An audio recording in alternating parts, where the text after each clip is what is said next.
인천의 겨울은 유난히 차가웠다. 희뿌연 하늘과 바람에 흔들리는 나뭇가지들 사이로 김지우는 무거운 발걸음을 옮겼다. 새로 전학 온 대안고등학교의 정문 앞에서 그녀는 잠시 숨을 고르며 안으로 들어섰다. 시끌벅적한 복도, 세련된 교복을 입은 학생들, 반짝이는 스마트폰 화면과 번쩍이는 스니커즈. 모두가 바쁘고 자신감에 가득 찬 듯 보였다. 반면 지우는 촌스러운 외투와 낡은 가방을 맨 채 고개를 숙이고 있었다. 강원도 산골에서 자란 그녀는 인천이라는 대도시가 아직도 낯설기만 했다. 이곳은 모든 것이 빠르고 화려했다. 심지어 말투마저 달랐다. 강원도 억양이 묻어나는 그녀의 마른 교실에서 조용한 웃음거리로 전락하곤 했다. 아, 너 어디서 왔어? 촌티 풀풀 나네. 첫날, 같은 반 학생이 던진 그 말이 아직도 귓가에 맴돌았다. 특히 반에서 가장 인기가 많은 이민규. 키 크고 잘생긴 얼굴, 부모님의 배경까지 완벽했다. 그러나 그의 웃음 뒤에는 알 수 없는 차가움이 깃들어 있었다. 여긴 도시야. 총구석에서 왔으면 조용히 있어. 그의 말에 지우는 아무 말도 하지 못했다. 그녀는 그저 고개를 숙이고 최대한 자신을 숨기려 애썼다. 늘 그래왔다. 말없이 지나가면 아무 일도 없을 거라고 믿었다. 하지만 아무도 몰랐다. 지우에게는 숨겨진 비밀이 있었다. 어릴 적부터 엄마에게 태권도를 배워온 그녀는 이미 3단 검은띠를 땄다. 엄마는 전국대회 우승 경력까지 있는 실력자였다. 그러나 그런 사실을 아무도 모르길 바랐다. 지우야, 태권도는 싸우기 위한 게 아니야. 내 자신을 지키는 방법이야. 엄마의 말씀이 늘 귓가에 남았다. 하지만 정작 학교에서는 그 말이 무색했다. 아무도 그녀의 진짜 모습을 알고 싶어 하지 않았다. 점심시간 모두가 삼삼오오 모여 떠들썩하게 웃을 때 지우는 구석진 자리에 혼자 앉아 김밥을 먹었다. 누군가의 시선이 느껴질 때마다 움찔했지만 모른 척했다. 그럴수록 민규와 그의 무리는 더욱 대담해졌다. 가끔은 복도에서 일부러 부딪히거나 농담처럼 빈정거리는 말들을 던졌다.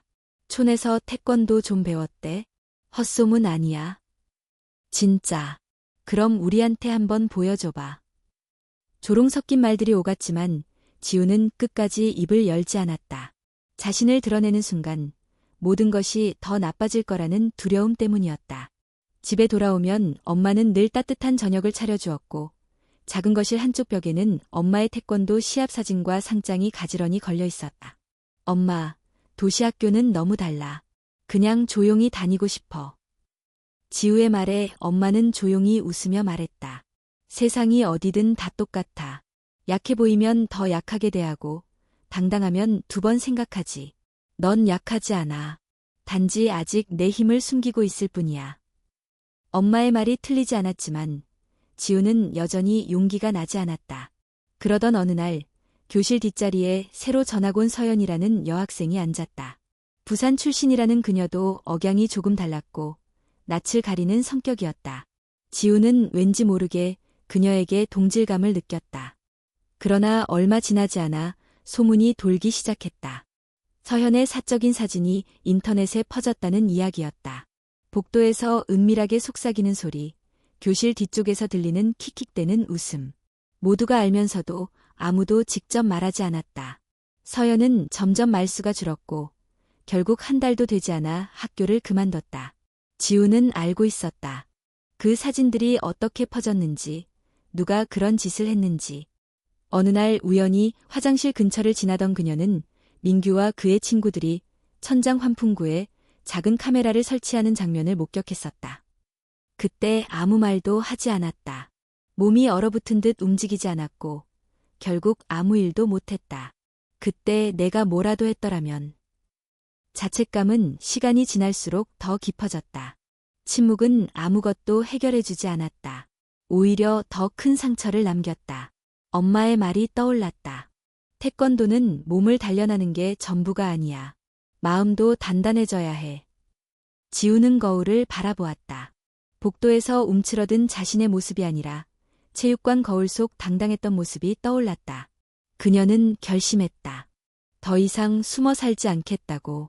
다음 날부터 무언가 달라지기 시작했다. 교실에 들어서며 주위를 둘러보는 눈빛, 복도에서 스쳐가는 사람들의 속삭임을 더 이상 모른 척하지 않았다. 그리고 그날, 지우는 또다시 민규와 그의 무리를 화장실 근처에서 마주쳤다. 이번에는 달랐다. 그녀의 눈빛은 흔들리지 않았다. 마음속 깊은 곳에서 무언가 깨어나는 느낌이었다. 지우는 천천히 주먹을 쥐었다. 이 도시에서, 이 학교에서 더 이상 침묵하지 않겠다는 결심이 손끝에까지 전해졌다. 싸움은 이제 막 시작될 참이었다. 교실 창밖으로 어둑해진 하늘이 내려앉고 있었다. 종례가 끝난 뒤에도 김지우는 쉽게 자리에서 일어나지 못했다. 몸은 교실에 있었지만 마음은 자꾸만 몇 달 전 그날로 돌아갔다.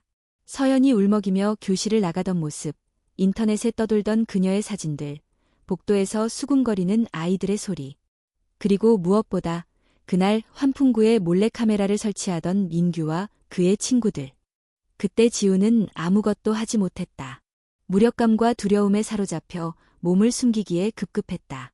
그리고 결과는 누구보다 뻔했다. 피해자는 떠났고 가해자는 아무렇지 않게 남았다. 하지만 오늘 그녀는 또다시 같은 장면을 목격했다. 여자 화장실 근처 복도, 민규와 친구들이 모여 무언가를 설치하고 있었다.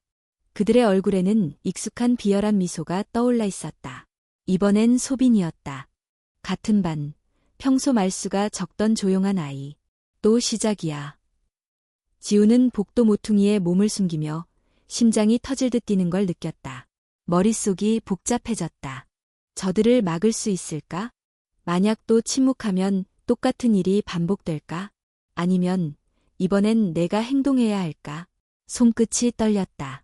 하지만 그 떨림 속에서 또렷한 무언가가 피어났다.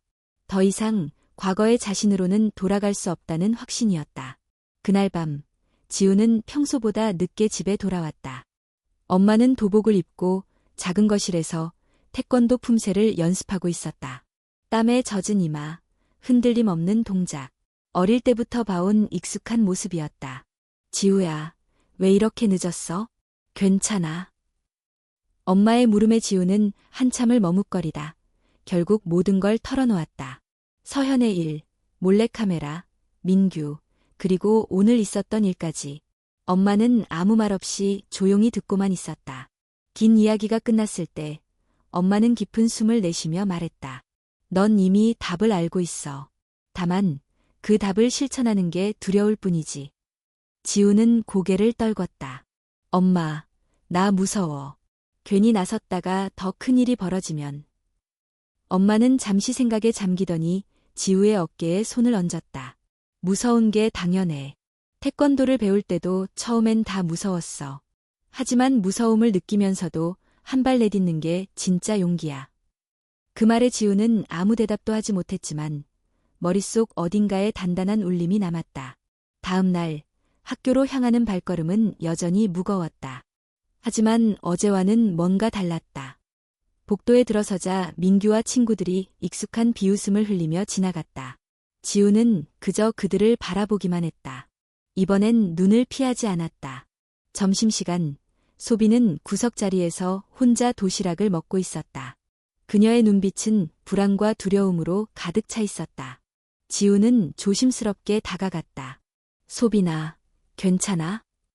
소비는 놀란 듯 고개를 들었다. 하지만 금세 고개를 숙이며 작게 말했다. 괜찮아. 그냥 조용히 있으면 돼. 그 말에 지우의 가슴이 철렁 내려앉았다. 과거의 자신이 떠올랐다. 그렇게 조용히만 있었기에 서연이 떠나야 했고 아무도 바뀌지 않았다. 조용히 있다고 해결되는 게 아니야. 지우의 목소리는 단호했다. 그 말에 소비는 놀란 듯 지우를 바라봤다. 그날 오후 체육 시간이 끝난 뒤 지우는 일부러 여자 화장실 근처를 지나갔다. 민규와 친구들은 역시나 그곳에 있었다. 이번에도 작은 카메라를 들고 환풍구를 바라보고 있었다. 지우는 심호흡을 했다. 온몸에 긴장이 몰려왔지만 더 이상 물러설 생각은 없었다. 엄마의 말, 서현의 눈물, 어젯밤 결심이 머릿속을 스쳐 지나갔다. 그녀는 천천히 그들 앞으로 걸어갔다. 그만해. 단호한 목소리에 민규와 친구들이 고개를 돌렸다. 처음엔 당황한 표정이었다가 곧 비웃음으로 바뀌었다. 총구석 태권도 소녀가 드디어 입 열었네. 민규가 비꼬며 다가섰다. 친구들도 킥킥 웃으며 뒤를 따랐다. 너나 잘해. 괜히 나섰다가 어떻게 되는지 알지? 그의 위협적인 말투에 공포감이 엄습했지만 지우는 물러서지 않았다. 다시 말할게. 그만해. 더는 못 참아. 그 순간 민규가 휴대폰을 높이 들며 비웃었다. 그리고는 카메라를 설치하려는 순간 지우의 몸이 본능적으로 반응했다. 수년간 반복해온 태권도 동작이 그대로 튀어나왔다. 정확하고 빠른 돌려차기가 민규의 손목을 스쳤고 그의 휴대폰이 바닥으로 떨어졌다. 순간 모두가 얼어붙었다. 민규는 얼굴이 붉게 달아오르며 주먹을 쥐었다. 미쳤어? 하지만 이미 늦었다. 지우는 낮은 자세로 중심을 잡았다. 싸움이 아닌 자신을 지키기 위한 준비였다. 민규가 다가서자 지우는 재빠르게 피하며 또다시 정확한 발차기를 날렸다. 그의 몸이 비틀거리며 벽에 부딪혔다. 친구들도 우왕좌왕하며 다가왔지만 지우는 차분했다. 돌려차기, 앞차기, 손날치기, 모든 동작이 정확하게 이어졌다. 몇 초 만에 복도엔 쓰러진 학생들과 서 있는 지우만 남았다. 숨을 고르며 바닥에 떨어진 휴대폰을 주워들었다. 화면엔 여러 개의 영상 파일이 저장돼 있었다. 그녀는 모든 파일을 삭제한 뒤 조용히 말했다. 다신 이런 짓 하지 마. 지우의 눈빛엔 흔들림이 없었다. 주변에 있던 학생들이 숨죽인 채 지켜보고 있었다. 휴대폰을 바닥에 내려놓은 지우는 환풍구의 몰래카메라도 떼어내 주머니에 넣었다. 그리고 뒤도 돌아보지 않고 교무실로 향했다.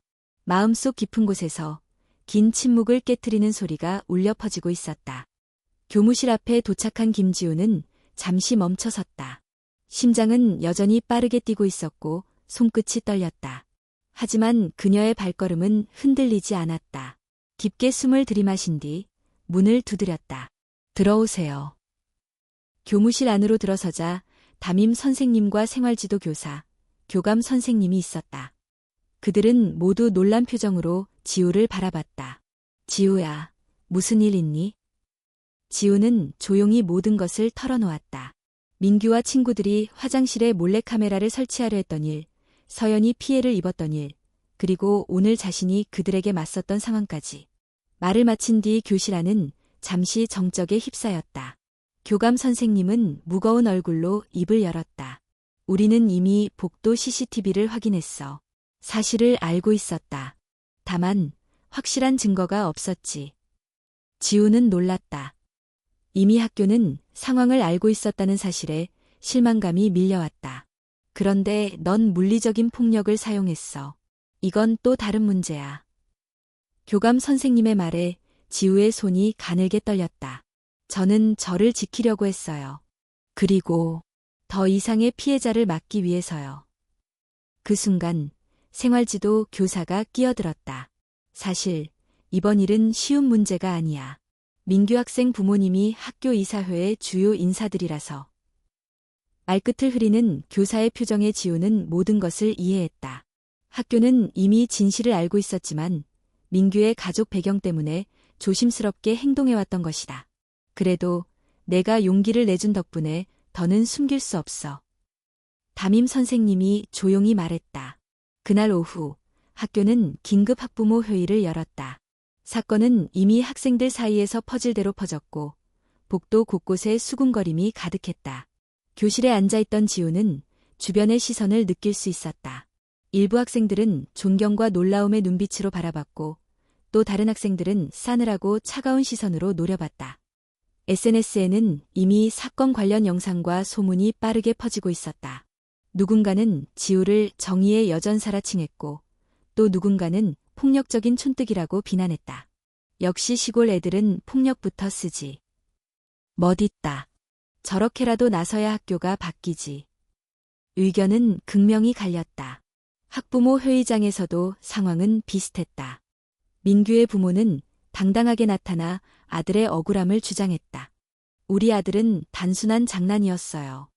그런데 저 학생은 태권도로 폭력을 행사했습니다. 민규 어머니의 말에 일부 학부모들이 고개를 끄덕였다. 학교에서 폭력은 절대 용납돼선 안 됩니다. 하지만 다른 쪽에서는 반박이 나왔다. 몰카가 장난이라고요? 우리 딸도 피해를 입을 뻔했어요. 서현의 부모가 울먹이며 말했다. 회의장은 순식간에 아수라장이 됐다.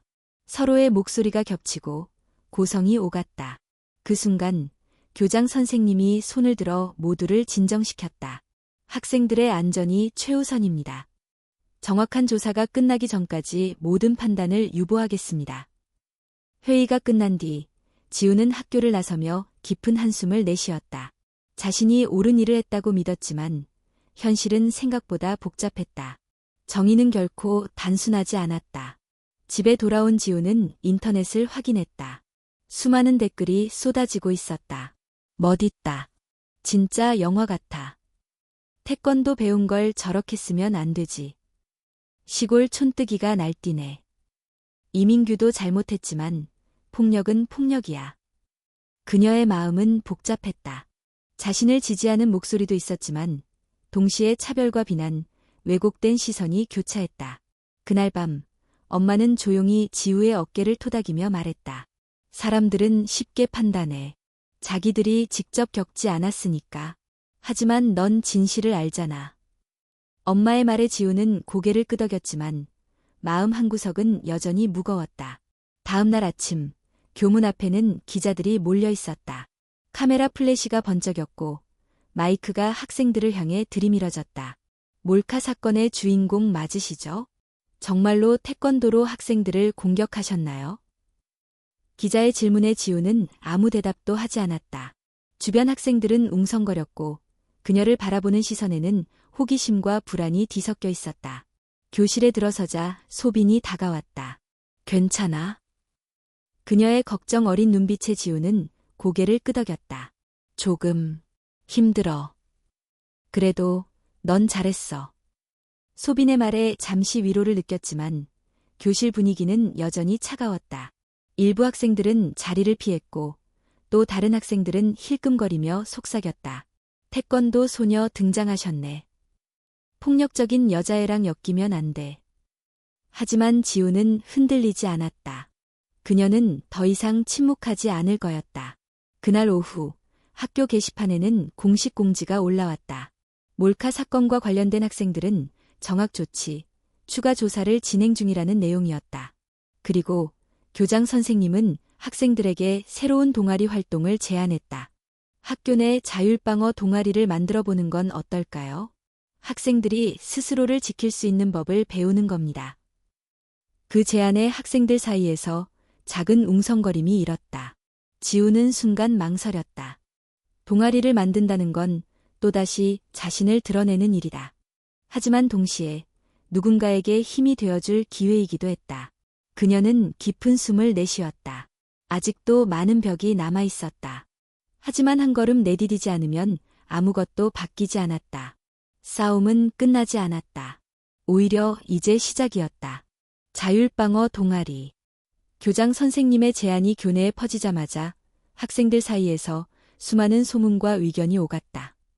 어떤 학생들은 좋은 생각이라며 고개를 끄덕였고 또 어떤 학생들은 비웃음을 흘렸다. 그냥 싸우겠다는 거 아냐?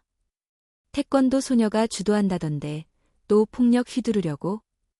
교실 복도, 급식실, 심지어 화장실 안까지도 그 소문은 퍼졌다. 김지우는 그 모든 시선을 묵묵히 받아냈다. 하지만 마음은 여전히 갈등으로 가득했다. 그날 저녁, 지우는 집에서 엄마와 함께 밥을 먹으며 고민을 털어놓았다. 엄마, 나 동아리 정말 해도 될까? 사람들이 더 이상하게 볼 것 같아. 엄마는 밥을 뜨던 손을 멈추고 지우를 바라봤다. 사람들이 뭐라고 하든 넌 내가 옳다고 믿는 길을 가야 해. 세상은 절대 다수의 박수를 먼저 보내지 않아. 하지만 누군가는 시작해야 해. 엄마의 말에 지우는 고개를 숙였다. 머릿속은 여전히 복잡했지만 마음속 어딘가에서는 작지만 단단한 결심이 싹트고 있었다. 며칠 뒤 지우는 교무실을 찾아가 교장 선생님을 만났다. 자율방어 동아리, 제가 해보겠습니다. 그녀의 말에 교장 선생님은 잠시 놀란 듯했지만 곧 미소를 지었다. 쉽지 않을 거야. 너를 반대하는 학생들도 어른들도 많을 테니까. 알고 있어요. 그래도 해볼래요. 지우의 눈빛을 확인한 교장 선생님은 고개를 끄덕였다. 동아리 개설을 위한 절차는 생각보다 까다로웠다. 동아리 목적, 활동 계획서, 지도교사 선정, 학부모 동의서까지 준비할 게 한두 가지가 아니었다. 그 과정에서 뜻밖의 사람이 지우를 도와주었다. 체육 선생님인 박 선생님이었다. 너한테 실망했던 적도 있었어. 하지만 지금은 내가 자랑스럽다. 박 선생님은 조용히 서류 준비를 도왔다. 자율방어는 말 그대로 누군가를 공격하려는 게 아니라 스스로를 지키는 거다. 그걸 학생들이 제대로 배운다면 학교 분위기도 바뀔 수 있어. 그 말에 지우는 처음으로 자신감을 얻었다. 준비 과정은 험난했지만 예상보다 많은 학생들이 관심을 보였다. 몰래 지우를 찾아와 동아리 참여 의사를 밝힌 학생들이 늘어갔다. 사실 나도 예전에 비슷한 일 당한 적 있어요. 저도 더 이상 겁만 먹고 싶지 않아요. 피해자였던 학생들 또는 소문 속에서 두려움에 떨던 학생들이 하나둘 모여들었다. 하지만 그만큼 반대의 목소리도 커졌다. 그런 동아리가 뭐야? 싸움질 가르치는 거지. 폭력 부추기는 거 아니야? 특히 민규와 가까웠던 일부 학생들은 노골적으로 반발했다. 복도 곳곳에는 폭력 동아리 반대라는 낙서까지 등장했다. 지우는 흔들리지 않으려 애썼지만 가끔 혼자 있을 때면 불안감이 몰려왔다. 그럴 때마다 그녀는 체육관으로 향했다. 텅 빈 체육관 거울 앞에 서서 품새를 반복했다. 중심을 잡고 숨을 고르고 동작 하나하나에 집중하며 마음을 다스렸다. 시간이 흐르면서 동아리 준비는 점차 구체화됐다. 지도교사로 박 선생님이 정식 등록되었고 활동 계획서가 통과됐다. 동아리 이름은 호신 동아리로 정해졌다. 첫 모임 날 예상보다 많은 학생들이 체육관에 모였다. 소빈을 포함해 30명이 넘는 학생들이 긴장한 얼굴로 서 있었다. 지우는 천천히 학생들을 둘러봤다. 모두가 불안하고 동시에 기대에 찬 눈빛이었다. 여긴 싸움을 배우는 곳이 아니야. 지우는 또렷하게 말했다. 여긴 우리가 우리 자신을 지키는 법을 배우는 곳이야. 그리고 서로를 지켜주는 방법도. 학생들은 조용히 고개를 끄덕였다. 첫날 수업은 간단한 스트레칭과 기본적인 자세 잡기부터 시작했다. 지우는 최대한 친절하고 차분하게 설명했다. 학생들의 몸은 어색하고 서툴렀지만 그들의 눈빛에는 점차 자신감이 스며들었다. 하지만 호신 동아리의 소문은 학교 밖으로도 퍼지기 시작했다. 학부모 단체 일부에서는 강하게 반발했다. 학생들에게 폭력을 정당화시키는 거 아니냐. 태권도 가르쳐서 결국 문제만 더 키우는 거다. 심지어 지역 언론에서도 자극적인 기사를 쓰기 시작했다. 몰카 사건 주인공, 이번엔 폭력 동아리까지? 기사 제목을 본 지우는 한숨을 내쉬었다. 노력해도, 진심을 보여도 왜곡과 편견은 쉽게 사라지지 않았다. 그날 밤, 엄마는 조용히 지우에게 말했다. 모두를 만족시키는 선택은 없어. 하지만 내가 진심을 잃지 않는다면 결국 사람들도 알게 될 거야. 엄마의 말에 지우는 다시 마음을 다잡았다. 며칠 후 교장 선생님이 교무실로 지우를 불렀다. 이번 다문화 축제에서 너희 동아리가 특별 공연을 해줬으면 해. 뜻밖의 제안에 지우는 당황했다. 저희가요?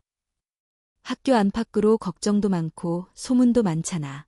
직접 보여줘. 이 동아리가 폭력을 가르치는 게 아니라는 걸. 지우는 잠시 고민했지만 곧 고개를 끄덕였다. 기회였다. 이 기회를 통해 자신과 동아리, 그리고 태권도의 진짜 의미를 보여줄 수 있었다. 공연 준비는 쉽지 않았다. 아직 제대로 기술을 익히지 못한 학생도 있었고, 단체 동작을 맞추는 건 더더욱 어려웠다. 하지만 학생들은 포기하지 않았다. 매일 방과 후 체육관에 모여 구슬땀을 흘렸다. 실수하고 넘어지고 다시 일어났다. 그 과정 속에서 학생들의 표정이 변하기 시작했다. 불안은 사라지고 그 자리에 자신감과 뿌듯함이 자리 잡았다. 지우도 마찬가지였다. 비록 주변의 시선과 편견이 완전히 사라진 건 아니었지만 그녀는 흔들리지 않았다. 이제 남은 건 무대 위에서 모든 것을 보여주는 일뿐이었다. 다문화 축제 당일 대한고등학교는 아침부터 분주했다. 교정 곳곳에는 각국의 국기를 단 부스들이 설치되어 있었고 학생들은 전통 의상을 입거나 음식을 준비하느라 정신이 없었다.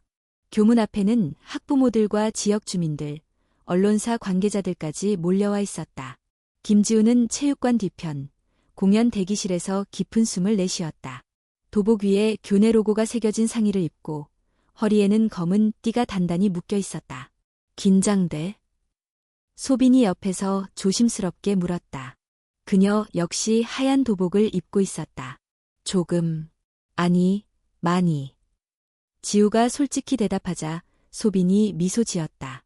괜찮아. 우리 열심히 연습했잖아. 그들의 뒤편에는 호신 동아리 학생들이 3-3-5 모여 있었다. 처음 동아리에 들어올 때 어색하고 불안한 모습은 사라지고 모두의 표정에는 자신감과 결연함이 서려 있었다. 사회자의 목소리가 마이크를 통해 울려 퍼졌다. 다음 순서는 대한고등학교 호신 동아리의 특별 공연입니다. 학생들이 직접 준비한 태권도 시범을 통해 우리 문화를 멋지게 보여줄 예정입니다. 체육관 안에 모인 수백 명의 관객들이 박수를 보냈다. 무대 위로 올라서는 순간 지우의 심장이 요동쳤다. 첫 줄 객석에는 엄마가 앉아 있었다. 따뜻하면서도 단단한 눈빛으로 지우를 바라보는 엄마의 모습에 잠시 마음이 진정됐다. 음악이 흐르기 시작했다. 단체 품새가 먼저 시작됐다.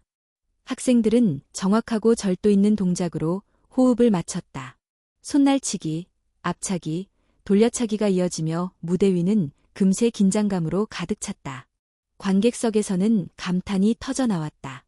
와, 대단하다. 학생들이 저렇게까지 해? 동작이 끝난 후 조명이 무대 중앙에 집중됐다.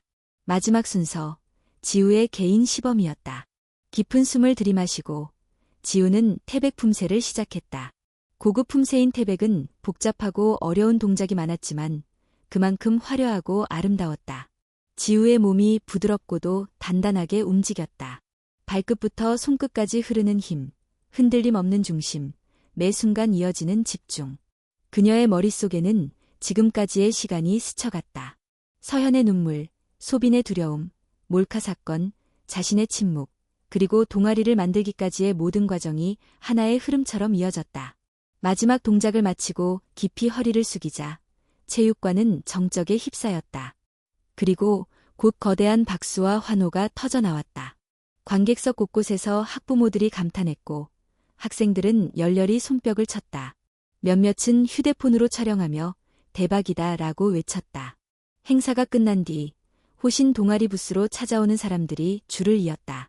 학부모들, 학생들, 심지어 외부 언론사 기자들까지 관심을 보였다.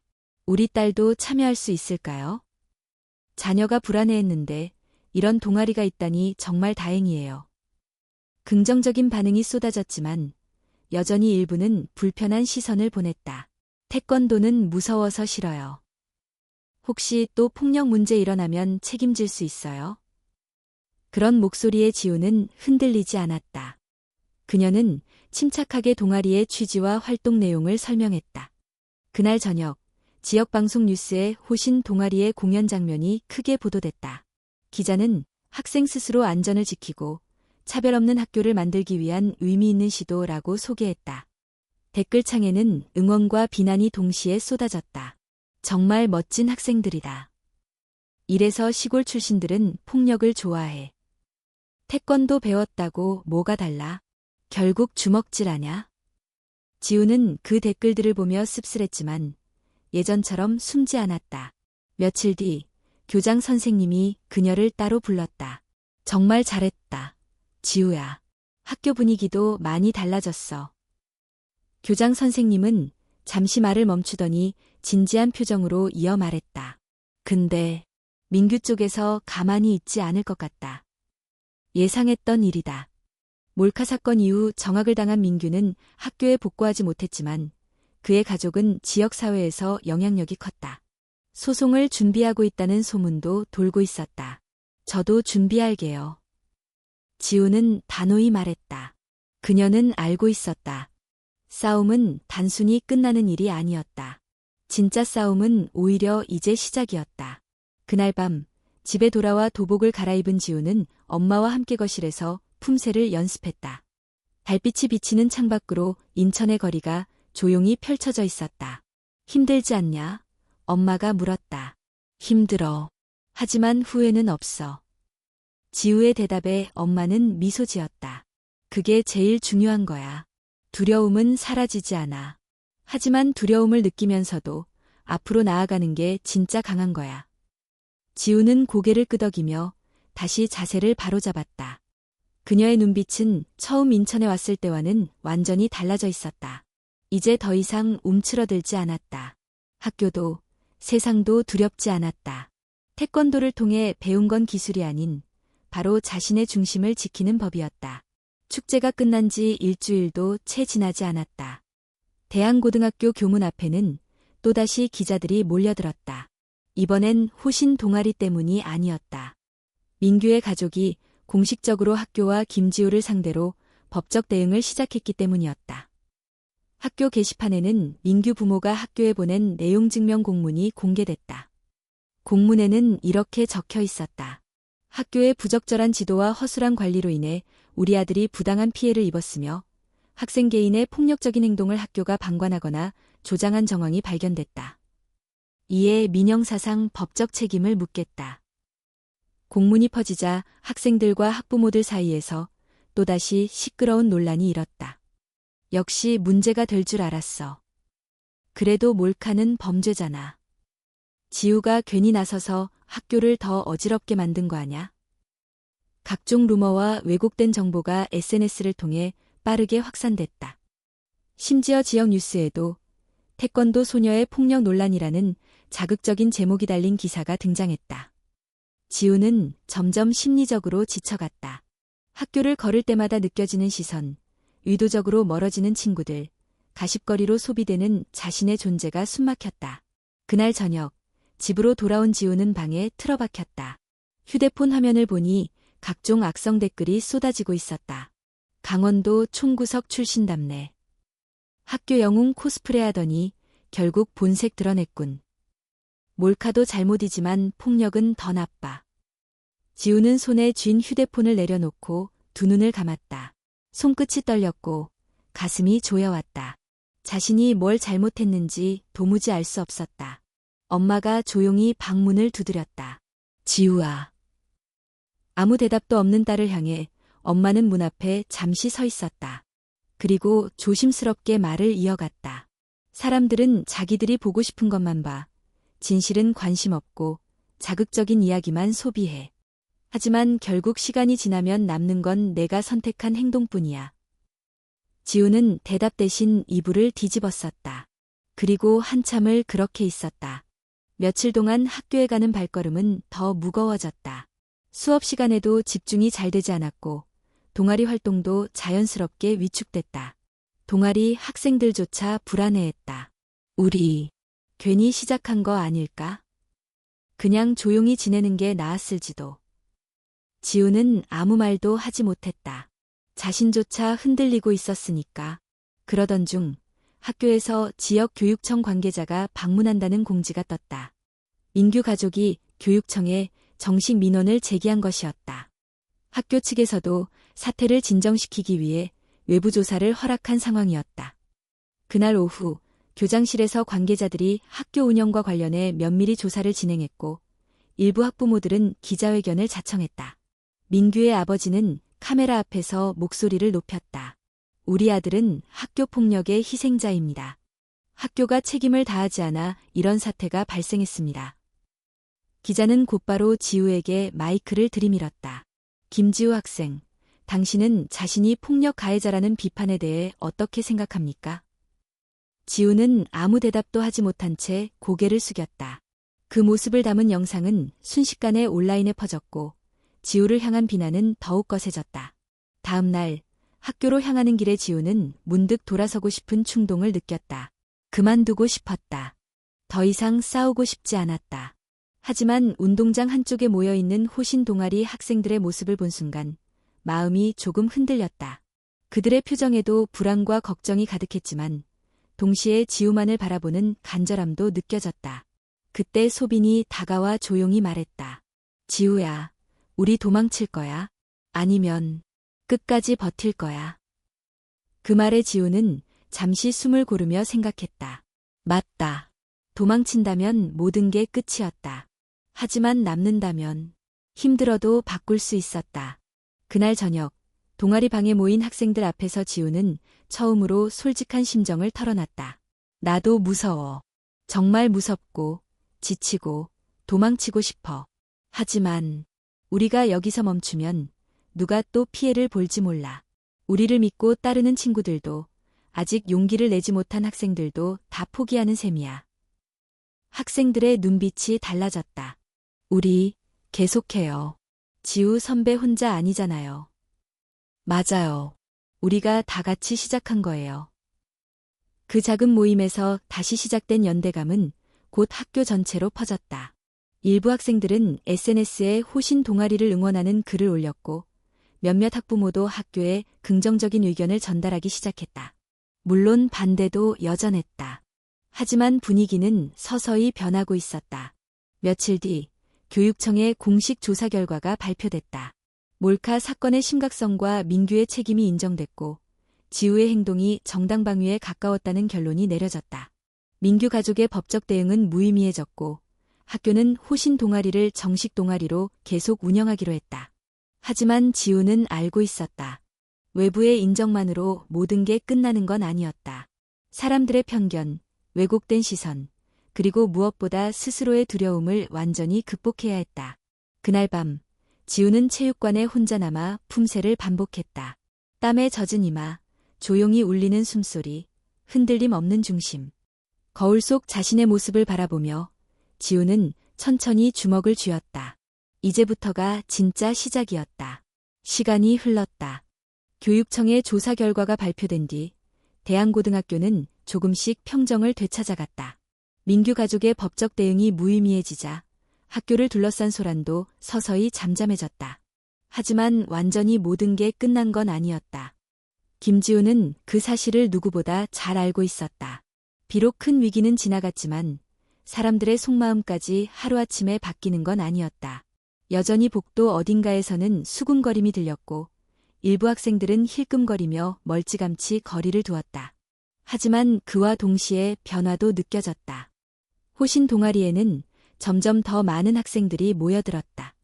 처음엔 조심스럽게 구경만 하던 학생들이 용기를 내어 직접 참여를 신청했고 동아리방은 활기를 띠기 시작했다.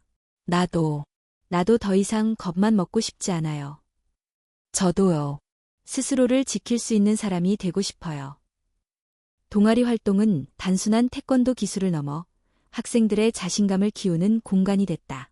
박 선생님의 지도 아래 기본 동작뿐만 아니라 상황별 대처법, 호신술의 원칙, 팀워크 훈련까지 다양하게 이루어졌다. 특히 서로의 아픔을 공유하고 지지하는 분위기가 학생들에게 큰 힘이 됐다. 소빈도 훨씬 밝아졌다. 그녀는 이제 주저하지 않고 의견을 내고 신입 동아리원들에게 먼저 다가갔다. 여긴 안전한 곳이야. 누구도 널 얕잡아 보지 않아.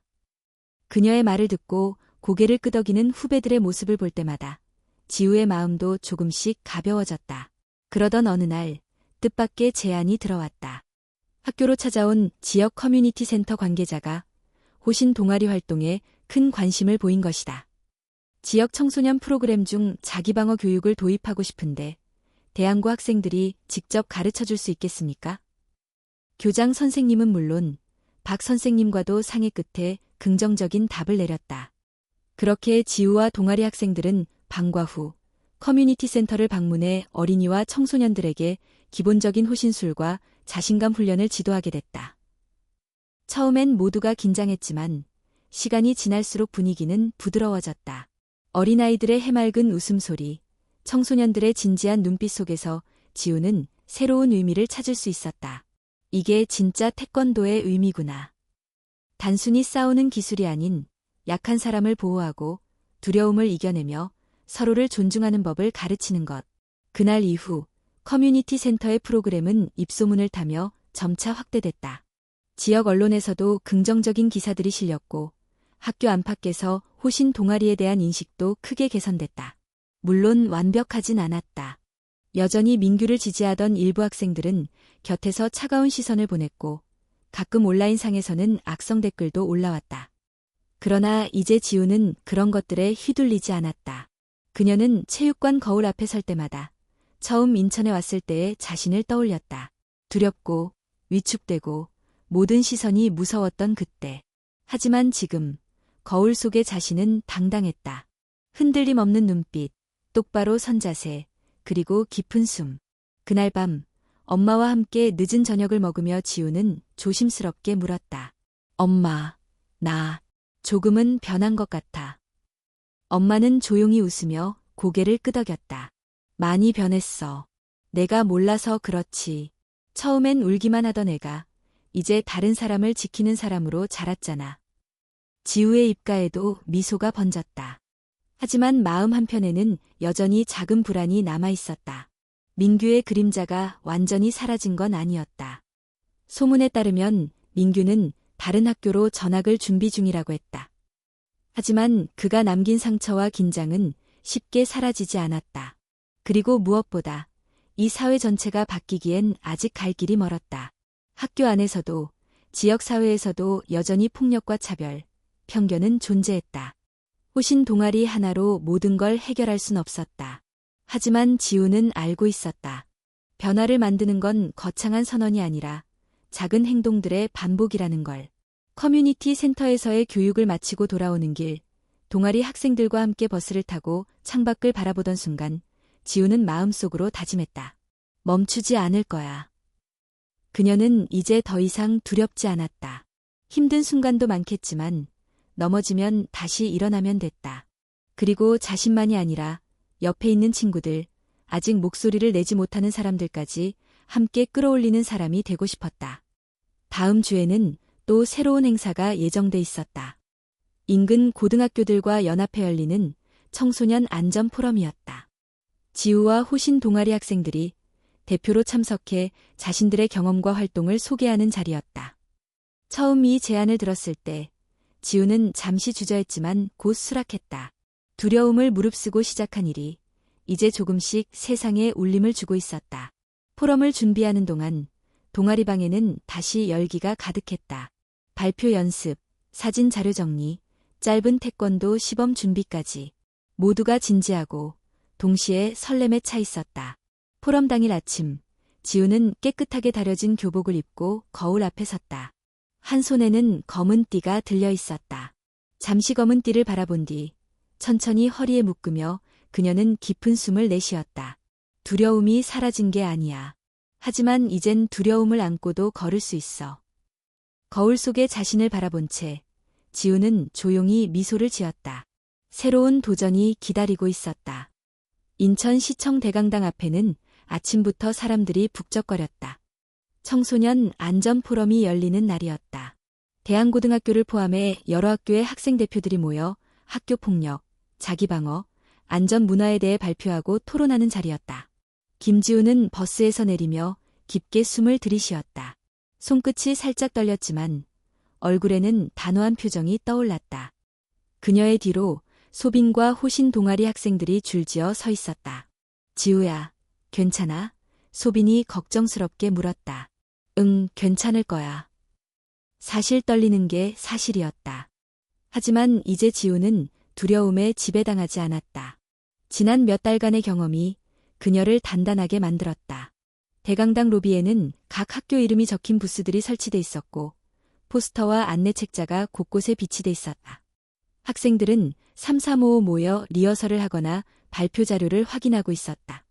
대한고등학교 부스에는 호신 동아리, 스스로를 지키는 힘이라는 문구가 크게 적혀 있었다. 부스 앞을 지나는 사람들 중 몇몇은 호기심 어린 눈빛으로 바라보았고 일부는 익숙한 듯 수근거렸다. 저기 그 유명한 학생 아니야? 몰카 사건, 태권도, 다 그 학교라며. 소문은 이미 이곳까지 퍼져 있었다. 지우는 고개를 들고 당당하게 부스를 지켰다. 오전 시간이 지나고 드디어 공식 발표 시간이 다가왔다. 사회자가 무대 위에서 학생 대표들을 차례로 소개했다. 대한고등학교의 차례가 되자 박수 소리와 함께 지우와 소빈, 동아리 학생들이 무대 위로 올랐다. 객석에는 각 학교의 학생들, 학부모들, 지역 관계자들, 언론사 기자들까지 자리 잡고 있었다. 조명이 눈부셨다. 마이크 앞에 선 순간 지우는 잠시 숨을 고르며 객석을 바라보았다. 긴장되는 순간이었다. 하지만 그녀는 스스로를 다잡았다. 안녕하세요. 대한고등학교 김지우입니다. 짧고 또렷한 인사로 발표를 시작한 지우는 천천히 호신 동아리의 탄생 배경을 설명했다. 몰카 사건, 침묵의 대가, 두려움, 그리고 용기. 그동안 있었던 일들을 담담하게 풀어냈다. 객석은 조용했다. 모두가 집중하고 있었다. 저는 더 이상 피해자가 되는 걸 원하지 않았습니다. 그리고 누군가가 피해자가 되는 걸 방관하고 싶지 않았습니다. 지우의 목소리는 떨림 없이 이어졌다. 우리 동아리는 폭력을 가르치는 곳이 아닙니다. 스스로를 지키는 방법을 배우고 약한 사람을 보호하는 법을 배우는 곳입니다. 발표가 끝난 뒤 준비한 짧은 태권도 시범이 이어졌다. 동아리 학생들이 기본 품새와 호신술을 차례로 선보였고 마지막으로 지우가 혼자 무대 중앙에 섰다. 태백 품새의 일부 동작을 깔끔하게 선보이며 그녀는 자신이 지금껏 걸어온 여정을 몸으로 표현했다. 시범이 끝나자 객석에서는 박수가 터져나왔다. 일부는 감탄했고 일부는 여전히 의심스러운 시선을 보냈다. 하지만 분명한 것은 누구도 그녀의 존재를 무시할 수 없었다. 포럼이 끝난 뒤 여러 학교 관계자와 학생들이 다가와 인사를 건넸다. 멋있었어요. 저희 학교에도 이런 동아리가 있었으면 좋겠어요. 긍정적인 반응이 이어졌다. 하지만 그 와중에도 싸늘한 시선은 존재했다. 기자들이 몰려와 질문을 던졌다. 몰카 사건 이후 본인을 둘러싼 논란에 대해 어떻게 생각합니까? 혹시 또다시 법적 문제가 발생하면 책임질 생각이 있으십니까? 자극적인 질문에 지우는 흔들리지 않았다. 논란보다 중요한 건 우리 모두가 안전하게 학교에 다닐 수 있는 환경을 만드는 겁니다. 저는 그걸 위해 할 수 있는 일을 했을 뿐입니다. 짧고 단호한 답변에 일부 기자들은 더 이상 질문을 이어가지 못했다. 그날 저녁, 포럼 관련 뉴스가 지역 방송에 보도됐다. 화면 속 지우의 모습은 당당했고 호신 동아리의 활동도 긍정적으로 소개됐다. 하지만 예상치 못한 변수가 뒤따랐다. 민규의 가족이 또다시 언론에 등장한 것이다. 한 인터넷 언론에서는 민규 어머니의 인터뷰를 실었다. 우리 아들은 아직도 트라우마에 시달리고 있습니다. 태권도로 폭력을 휘두르는 건 절대 정당화될 수 없습니다. 기사는 순식간에 온라인을 뜨겁게 달궜다. 지지와 비난이 또다시 엇갈렸고 SNS에는 익숙한 논쟁이 반복됐다. 지우는 씁쓸한 미소를 지으며 휴대폰을 내려놓았다. 완전한 평화는 없을 거라는 걸 그녀도 알고 있었다. 며칠 뒤 학교로 등교하던 길에 지우는 교문 앞에서 낯익은 얼굴을 마주쳤다. 민규였다. 머리를 짧게 자르고 표정은 한층 어두워진 채였다. 그는 잠시 지우를 바라보다가 아무 말 없이 지나쳤다. 그 순간 지우의 가슴 깊숙한 곳에서 묘한 긴장감이 피어올랐다. 끝난 게 아니야. 직감적으로 느낄 수 있었다. 민규의 그림자는 여전히 이 학교와 자신의 주변을 맴돌고 있었다. 그러나 지우는 고개를 숙이지 않았다. 두려움 속에서도 중심을 잡았다. 학교 복도를 걸으며 그녀는 생각했다. 싸움은 한 번의 승리로 끝나지 않는다. 진짜 싸움은 매일매일 흔들리지 않고 자신을 지키는 것이다. 그리고 옳은 길을 선택하는 것이다. 지우의 걸음은 흔들리지 않았다. 민규가 돌아온 뒤 대한고등학교의 공기는 눈에 보이지 않지만 확실히 변했다. 겉으로는 평온해 보였지만 복도 곳곳에 묘한 긴장감이 감돌았다. 김지우는 그 변화를 누구보다도 빠르게 느꼈다. 민규가 직접 나서서 무언가를 하지 않아도 그의 존재 자체가 학생들에게 메시지를 주고 있었다. 봐라. 결국 돈 많고 힘 있는 집안은 다시 돌아온다. 일부 학생들은 그렇게 수근거렸다. 민규는 교실에서 별다른 행동을 하지 않았다. 오히려 조용히 수업을 듣고 말없이 자리를 지켰다. 하지만 그 침묵 속에는 뚜렷한 불편함과 경계가 숨어 있었다. 특히 민규와 가까웠던 일부 학생들이 다시 교내 분위기를 흐트러뜨리기 시작했다. 호신 동아리 벽보가 훼손되거나 동아리 학생들의 사물함의 익명으로 협박 쪽지가 들어오는 일이 반복됐다. 내가 얼마나 더 버틸 수 있는지 보자. 조용히 살고 싶으면 입 다물어. 지우는 쪽지를 손에 쥔 채 한참을 가만히 서 있었다. 손끝이 떨렸지만 금방 심호흡을 하며 마음을 가라앉혔다. 이런 방식은 익숙했다. 불안과 두려움을 심어주고 결국 스스로 무너지길 바라는 수법이었다. 그럴수록 지우는 더욱 단단해졌다. 동아리 학생들도 마찬가지였다. 처음엔 겁에 질렸던 그들이 이제는 서로를 지키는데 익숙해졌다. 소비는 쪽지를 펼쳐본 뒤 차분히 말했다. 그냥 겁주는 거야. 우리가 흔들리면 지는 거야. 학생들은 서로를 바라보며 고개를 끄덕였다. 그러던 중 예상치 못한 사건이 터졌다. 하굣길, 동아리 소속 여학생 한 명이 누군가의 뒤따라오는 발걸음을 느꼈다. 처음엔 착각인 줄 알았지만 집 앞까지 따라붙은 검은 그림자의 그녀는 그대로 얼어붙었다. 다행히 근처 편의점으로 뛰어들어 위기를 모면했지만 그 공포는 쉽게 가시지 않았다. 그날 밤 해당 학생의 부모가 학교로 연락을 취했고 경찰에도 신고가 접수됐다. 학교는 발칵 뒤집혔다. 이런 일이 또 발생하다니. 대체 누가? 학생들은 서로를 의심하기 시작했다. 물론 확실한 증거는 없었지만 모두가 마음속으로 같은 이름을 떠올렸다. 이민규.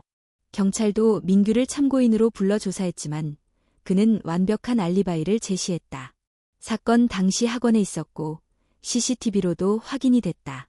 의심은 확신으로 바뀌지 못했지만 불안은 더 깊어졌다. 학교 측은 긴급 대책회의를 열었다.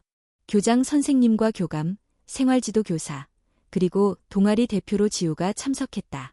지금 학교 분위기가 심상치 않습니다. 교장 선생님의 표정은 굳어 있었다. 호신 동아리 해산을 고려해보는 게 어떻겠냐는 학부모 민원이 계속 들어오고 있어요. 지우의 가슴이 철렁 내려앉았다. 동아리를 해산하라니. 그건 곧 두려움에 굴복하고 또다시 침묵을 선택하라는 말이었다. 잠시 정적이 흐른 뒤 박 선생님이 조용히 말했다. 그렇게 하면 더 큰 문제를 키우는 겁니다. 학생들이 직접 용기를 내기 시작했어요. 이걸 무너뜨리면 아이들은 다시 아무 말도 못하게 됩니다. 지우도 입을 열었다. 저희가 물러서면 누군가는 또 피해를 입을 거예요. 교장 선생님은 깊은 한숨을 쉬며 말했다. 그건 맞아. 하지만 너희를 지키는 것도 우리의 책임이야. 감당할 수 있겠어? 지우는 잠시 생각에 잠겼다. 감당이라는 단어는 너무 무거웠다. 하지만 피한다고 쉬워지지 않는다는 걸 그녀는 이미 알고 있었다. 네, 감당하겠습니다. 지우의 대답에 회의는 조용히 마무리됐다. 며칠 뒤 학교 곳곳에 새로운 벽보가 붙었다. 대한고등학교 호신 동아리 정식 인정. 스스로를 지키는 힘을 배웁시다. 이 벽보는 긍정적인 반응과 동시에 또다시 반발을 불러일으켰다. 폭력 부추기는 거랑 뭐가 달라. 필요한 동아리야. 이제라도 제대로 배우는 게 맞아. 논쟁은 이어졌지만 최소한 이번엔 침묵이 아니었다. 학생들이 스스로 의견을 내고 학교가 이를 받아들이는 과정이었다. 그러던 중 지우는 또 한 번 민규와 마주쳤다. 복도 끝 빈 교실 앞에 서 있던 민규는 조용히 웃으며 말했다. 넌 참 끈질기다. 그 목소리엔 비아냥도 위협도 아닌 묘한 여유가 섞여 있었다. 그만두지 않을 거야? 민규가 물었다. 지우는 단호하게 대답했다. 아니. 민규는 고개를 살짝 기울이며 웃었다. 그래. 얼마나 오래 버티는지 볼게. 그렇게 말을 남긴 그는 복도 끝으로 사라졌다. 지우는 그 자리에 한참을 서 있었다. 민규의 뒷모습을 보며 마음속에 더 단단한 결심이 자리 잡았다. 혼란은 계속될 것이다. 위협도, 의심도, 편견도 쉽게 사라지지 않을 것이다. 하지만 멈추지 않는다면 결국 세상은 바뀔 수 있었다. 지우는 주먹을 살짝 쥐었다. 진짜 싸움은 지금부터였다. 봄바람이 인천거리를 가볍게 스치고 있었다. 대한고등학교 교정에도 벚꽃이 흐드러지게 피어 있었고 학생들의 웃음소리가 간간히 울려 퍼졌다. 하지만 김지우의 마음은 여전히 무겁고 단단했다. 민규가 돌아온 이후 교내 분위기는 쉽게 풀리지 않았다. 겉으론 평온했지만 눈에 보이지 않는 긴장감이 계속 공기를 뒤덮고 있었다. 그럼에도 불구하고 호신 동아리는 멈추지 않았다. 오히려 더 많은 학생들이 참여했고 그 속에서 지우는 분명한 변화를 느낄 수 있었다. 이제는 더 이상 단순히 두려움을 피하기 위해 모인 사람들이 아니었다. 스스로를 지키고 옳은 것을 지키기 위해 뭉친 사람들이었다. 그날도 동아리 활동을 마친 후 지우는 체육관에서 품새를 연습하고 있었다. 거울 속 자신을 바라보며 지난 몇 달간의 시간을 천천히 떠올렸다. 처음 이 학교에 왔을 때의 자신, 몰카 사건, 서현의 눈물, 동아리를 만들던 날의 떨림, 포럼에서의 발표, 민규의 재등장까지. 모든 것이 마치 긴 한 편의 영화처럼 스쳐 지나갔다. 그 순간 체육관 문이 열렸다. 민규였다. 그는 아무 말 없이 천천히 걸어들어와 지우 앞에 섰다. 여기까지 올 줄은 몰랐어. 민규의 목소리는 차분했지만 눈빛엔 여전히 복잡한 감정이 엉켜 있었다. 지우는 태권도 자세를 풀고 민규를 똑바로 바라봤다. 무슨 말 하러 온 거야? 민규는 잠시 머뭇거리다 입을 열었다. 사람들이 널 진짜 영웅처럼 보더라. 너도 그게 좋겠지? 지우는 담담히 대답했다. 그런 거 관심 없어. 난 그냥 내가 해야 할 일을 했을 뿐이야. 민규는 쓴웃음을 지었다. 그래, 넌 내가 정의롭다고 생각하겠지. 근데 세상은 그렇게 단순하지 않아. 알아. 세상은 복잡하고 더럽고 가끔은 불공평해. 하지만 그렇다고 내가 해야 할 걸 포기하진 않아. 민규는 잠시 고개를 떨구더니 조용히 말했다. 솔직히 처음엔 너한테 분노밖에 없었어. 내가 망가진 건 내 탓이라고 생각했거든. 지우는 아무 말 없이 그의 말을 들었다. 근데 가만히 생각해보니까 사실 내가 만든 결과야. 내 선택, 내 행동. 민규의 눈빛이 흔들렸다. 난 그걸 인정하기 싫었어. 그래서 널 탓했고, 겁줬고, 주변 사람들 시켜서 흔들었어. 그의 고백에 지우는 잠시 침묵했다. 긴장 속에서만 존재하던 민규의 모습이 처음으로 인간적으로 느껴지는 순간이었다. 민규는 조용히 한숨을 내쉬며 말했다. 변명 같지만 나도 무서웠어. 사람들이 날 손가락질하고 평생 낙인 찍힐까봐. 지우는 천천히 고개를 끄덕였다. 나도 무서웠어. 매일. 두 사람 사이에 길고 무거운 침묵이 흘렀다. 잠시 후 민규가 다시 입을 열었다. 더는 이상한 짓 안 할게. 적어도 너한텐. 지우는 조금도 흔들리지 않고 물었다. 나한테만? 민규는 잠시 당황했지만 곧 고개를 끄덕였다. 그래, 모두한테. 지우는 그의 눈을 똑바로 바라봤다. 거짓 없는 눈빛이었다. 좋아. 하지만 기억해. 앞으로 너도 나도 선택해야 해. 다시 예전으로 돌아갈 수도 있고 바꿀 수도 있어. 민규는 씁쓸한 미소를 지으며 돌아섰다. 넌 참 피곤한 사람이야. 그 말에 지우도 미소를 지었다. 내가 만든 피곤함이지. 민규가 체육관을 나간 뒤 지우는 깊은 숨을 내쉬었다. 모든 게 완벽히 끝난 건 아니었다. 하지만 분명한 시작이었다. 며칠 뒤 학교는 평소보다 훨씬 조용하고 평화로웠다.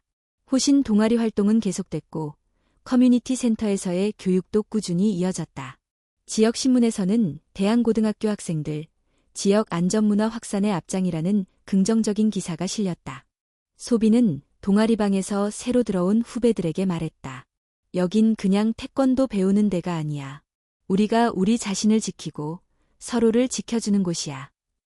후배들은 고개를 끄덕였고 지우는 멀리서 그 모습을 지켜보며 뿌듯한 미소를 지었다. 그날 저녁 집에 돌아온 지우는 거실 한쪽 벽에 걸린 엄마의 옛날 사진을 바라봤다. 젊은 시절 태권도 도복을 입고 당당하게 웃는 엄마의 모습. 엄마, 나 이제 조금은 알 것 같아. 지우의 말에 엄마가 웃으며 다가와 어깨를 토닥였다. 이제야 태권도의 진짜 의미를 찾았네. 지우는 고개를 끄덕였다. 태권도는 싸우는 기술이 아니라 지키는 힘이야. 그리고 더는 두려움에 무너지지 않는 법. 창밖으로 봄바람이 조용히 불어왔다. 학교도, 사람들도, 세상도 완벽하게 바뀌진 않을 것이다. 여전히 편견은 남아있을 것이고 또 다른 어려움도 찾아올 것이다. 하지만 지우는 알고 있었다. 가장 중요한 건 두려움 속에서도 멈추지 않는 것, 흔들리더라도 다시 일어서는 것, 그리고 옳다고 믿는 걸 선택하는 용기. 그것이야말로 진짜 강함이었다. 지우는 거울 앞에 섰다. 도복을 입고 허리띠를 매며 그녀는 조용히 다짐했다. 나는 멈추지 않을 거야. 그리고 천천히 단단하게 품새를 시작했다.